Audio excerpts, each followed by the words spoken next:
Assalamualaikum warahmatullahi wabarakatuh. Selamat sore teman-teman semuanya. Apa kabar Anda hari ini? Saya harapkan kalian masih dalam keadaan sehat walafiat dan selalu dalam lindungan Allah Subhanahu wa taala. Amin ya robbal alamin. Banyak di antara kawan-kawan semuanya yang saat ini mempunyai permasalahan utang piutang di pinjaman online, sangat ketakutan ketika diancam akan didatangi DC lapangan, sehingga di antara mereka itu sampai lupa akan semua yang harusnya jadi prioritas. Bukan masalah didatangi DC lapangan yang seharusnya mereka takutkan, yaitu bagaimana caranya mereka menyelesaikan, bagaimana caranya mengatasi ketakutan yang ada dirinya, itu kadang terlupakan.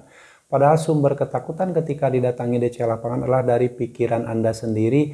Nah, itu yang harus Anda kendalikan, itu yang harus Anda segera hilangkan, ketakutan yang ada diri Anda sendiri. Nah, untuk mengatasi ketika Anda takut didatangi DC lapangan, ada beberapa hal yang harus Anda lakukan agar Anda tidak panik lagi. Dan jika hal ini dilakukan akan membuat DC tersebut akan kapok menagih Anda. Oke, buat teman-teman semuanya, sebelum saya bahas lebih lanjut, saya ucapkan terima kasih banyak buat teman-teman semuanya yang sampai saat ini masih selalu setia, selalu mensupport channel ini, selalu mendukung channel ini, dan selalu menantikan setiap video yang saya publikasikan berikutnya. Saya doakan semoga kalian sehat selalu, semoga kalian dimudahkan rezekinya oleh Allah Subhanahu wa taala. Amin ya robbal alamin. Dan jika menurut kalian video yang saya sampaikan ini bermanfaat, kalian boleh dibagikan, di-share ke kawan-kawan kalian. Mudah-mudahan bisa bermanfaat juga buat orang-orang yang ada di luaran sana yang mungkin saat ini sedang mengalami kepanikan karena mempunyai permasalahan utang di pinjaman online. Oke, beberapa hal penting yang harus kalian lakukan agar DC pinjol kapok menagih. Ini pasti penasaran dan mungkin Anda belum pernah mendengar hal ini, atau mungkin ada juga yang pernah mendengar hal ini. Tapi kan hal ini juga pasti tidak akan sama dan tidak semua orang bisa mempraktekannya karena kepanikan yang ada di dirinya, kepanikan yang ada di pikirannya, sehingga boro-boro mau mempraktekkan hal ini dia juga sudah panik duluan, sudah takut duluan, sehingga itu fakta yang terjadi di lapangan. Banyak orang yang panik ketika mulai diancam oleh DC pinjaman online, padahal kepanikan tersebut timbul dari pikiran kalian karena dikendalikan oleh DC pinjol dari jarak jauh yang melakukan penagihan melalui chat WhatsApp, melalui SMS, melalui email. Itu sumber ketakutan kalian. Jadi sudah beberapa puluh kali saya sampaikan, jika memang kalian mengalami ketakutan itu sumbernya dari handphone, sumbernya dari chat WhatsApp, dari email, dari SMS, maka Anda segera harus ganti nomor HP Anda, ganti nomor WhatsApp Anda, ganti email. Setelah itu Anda boleh mengganti semua media sosial Anda, dinonaktifkan, agar tidak timbul kepanikan yang luar biasa yang ada di pikiran Anda akibat ketakutan yang diciptakan oleh DC pinjol dari jarak jauh.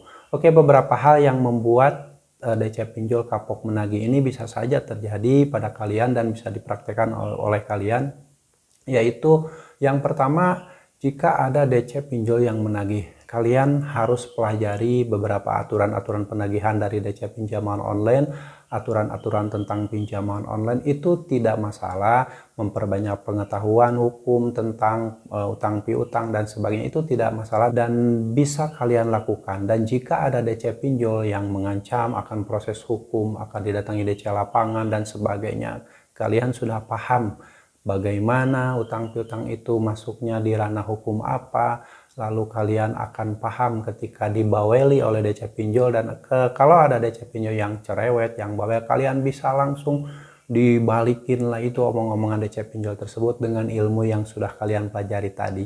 Terus-terusan, nah nantinya si DC pinjol akan bosen sendiri. Itu ya boleh dilakukan. Jadi kalian pelajari tentang hukum utang piutang pinjol, tentang tata cara penagihan DC pinjol, dan apa saja yang seharusnya dipersiapkan oleh DC pinjol sebelum menagih ke rumah Anda. Oke ya. Lalu yang kedua, ketika ada DC pinjol mulai neror Anda, mulai mencaci maki Anda, mulai melakukan penagihan-penagihan yang tidak beretika, ya baik itu yang dikirimkan melalui SMS atau WA atau telepon, kalian langsung teror balik. Jika DC pinjol itu neror, teror balik langsung. Jika ngancam, ancam balik langsung. Jika ngancam apapun yang lebih kasar, kasarin lagi. Itu nanti si DC pinjol akan bosan dengan sendirinya. Karena kan kalian terlihat tidak takut. Beda lagi dengan ketika diancam oleh DC pinjol, langsung melakukan pembayaran, langsung mencari dana talangan, belain gali lubang tutup lubang, bela-belain menjual aset berharga. Itu kan sangat disukai oleh DC pinjol dan akhirnya Anda terus akan ditekan habis-habisan dan si DC pinjol tertawa, Anda akan sengsara. Beda lagi dengan orang yang ketika diteror, balik neror, diancam, balik ngancam. Itu mungkin akan membuat si DC pinjol kapok nagih Anda. Oke? Itu bisa Anda lakukan dan tidak usah takut, beranikan diri Anda untuk masalah utang piutang di pinjol itu. Anda coba jadilah orang yang pemberani, karena dengan seperti itu DC pinjol tidak akan semena-mena memperlakukan Anda ya. Oke, yang selanjutnya yang ketiga yang membuat DC pinjol akan kapok menagih Anda ketika dia berusaha untuk menagih Anda itu tidak pernah merespon dia. Baik itu melalui chat WhatsApp, di telepon tidak pernah diangkat, didatangi DC lapangan ke rumah tidak pernah ditemui. Pokoknya sulit ditemui, sulit ditagih. Nah, nanti si DC pinjol akan kapok dan tidak akan meneruskan nagih pada Anda ya. Jadilah orang yang sulit ditemukan, jadilah orang yang sulit ditagih oleh DC pinjol. Menghilang dari peredaran. Dengan seperti itu, si DC pinjol perlahan-lahan akan kapok dan tidak akan menagih Anda lagi. Oke, yaitu ada 3 cara agar si DC pinjol kapok nagih Anda. Dan selanjutnya, jika memang Anda ingin si DC pinjol kapok ketika menagih Anda, yaitu jadilah orang yang pemberani dan sulit untuk ditagih. Itu yang paling harus Anda lakukan. Sehingga kan si DC pinjol, Anda tahu sendiri, dia itu kan dikejar target. Kalau ada nasabahnya yang sulit ditagih, kalau ada nasabahnya yang sulit ditemukan, sulit dicari, dia akan mendapatkan pembayaran dari mana, atau nasabahnya juga sulit ditemukan.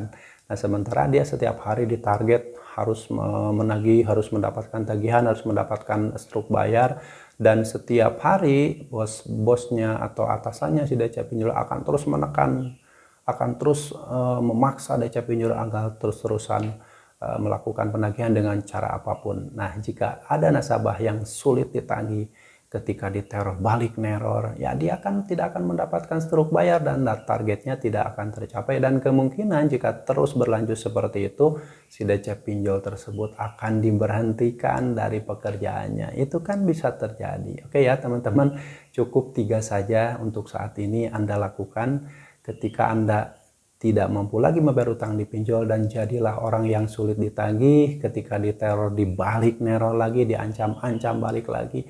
Dan Anda tidak usah memikirkan hal-hal yang itu jadi ketakutan pada diri Anda, seperti takut didatangi DC lapangan. Anda selalu melihat video-video yang menakutkan, DC lapangan datang ke rumah sampai kasar-kasar, bentak-bentak, teriak-teriak ke tetangga. Karena Anda selalu menonton video seperti itu, akhirnya Anda ketakutan sendiri, dan ketika diancam akan didatangi DC lapangan, pikiran Anda udah kemana-mana. Udah membayangkan DC lapangan datang ke rumah ngamuk-ngamuk. Akhirnya untuk menghindari hal itu, Anda bela-belain nyari dana talangan kemana-mana, menghancurkan harta benda Anda hanya untuk kesejahteraan pinjaman online. Padahal itu hanya strategi, hanya cara dari DC pinjol yang sengaja untuk menakut-nakuti kalian agar segera melakukan pembayaran. Semua penagihan DC pinjol tersebut poinnya Anda segera melakukan pembayaran dan si DC pinjol mendapatkan struk bayar. Itu poinnya. Makanya pola-pola penagihan seperti apapun, jika memang Anda sudah tidak mampu membayar utang di pinjol, ya sudah, mau gimana lagi, stop semua pembayaran, jangan gali lubang tutup lubang, jangan membuat utang baru, jangan menambah masalah baru. Dengan seperti itu insya Allah kalian tidak akan terjerat dalam permasalahan yang lebih besar lagi. Ya, permasalahan kalian ya tidak mampu bayar. Kalau tidak mampu bayar, gagal bayarkan, tidak ada masalah. Kedepannya resikonya paling kalian seperti tadi, ditagih, diteror, dicaci maki, dihina-hina, ya udah, balas aja. Kalau diteror, teror lagi aja seperti itu, sehingga si DC pinjol nagihnya akan bosan dan kapok, tidak akan nagih Anda lagi. Oke, semoga sharing ini bermanfaat. Dan buat teman-teman semuanya yang saat ini mungkin masih dalam situasi diteror, dalam situasi kesulitan, dalam hal apapun, tenang saja. Semua permasalahan pasti ada solusinya, dan salah satu solusinya ketika Anda terjerumus ke dalam permasalahan, segera kembali ke jalan Allah Subhanahu wa Ta'ala, meminta bantuan sama Allah, meminta pertolongan sama Allah dengan perbanyak ibadah, perbanyak berdoa, perbanyak zikir, perbanyak sholawat. Insya Allah seiring berjalan waktu, segala solusi akan diberikan oleh Allah Subhanahu wa Ta'ala, dan Anda tidak perlu panik lagi ketika Anda sudah berada di jalan Allah. Karena setiap orang yang selalu berada di jalan Allah, hidupnya akan lebih tenang, lebih tentram, tidak akan panik, tidak akan memikirkan hal-hal yang aneh-aneh. Karena mereka yakin pertolongan Allah itu ada, dan pertolongan Allah itu akan diberikan pada orang-orang yang serius ingin hijrah dan ingin memperbaiki hidup, tidak terus-terusan berada dalam jurang riba pinjaman online. Oke ya, semoga bermanfaat, dan kalian yang harus tetap semangat, perjuangkan masa depan kalian, perjuangkan masa depan keluarga kalian. Jangan pernah lagi memperjuangkan masa depan pinjaman online. Sampai jumpa lagi di video saya selanjutnya. Wassalamualaikum warahmatullahi wabarakatuh.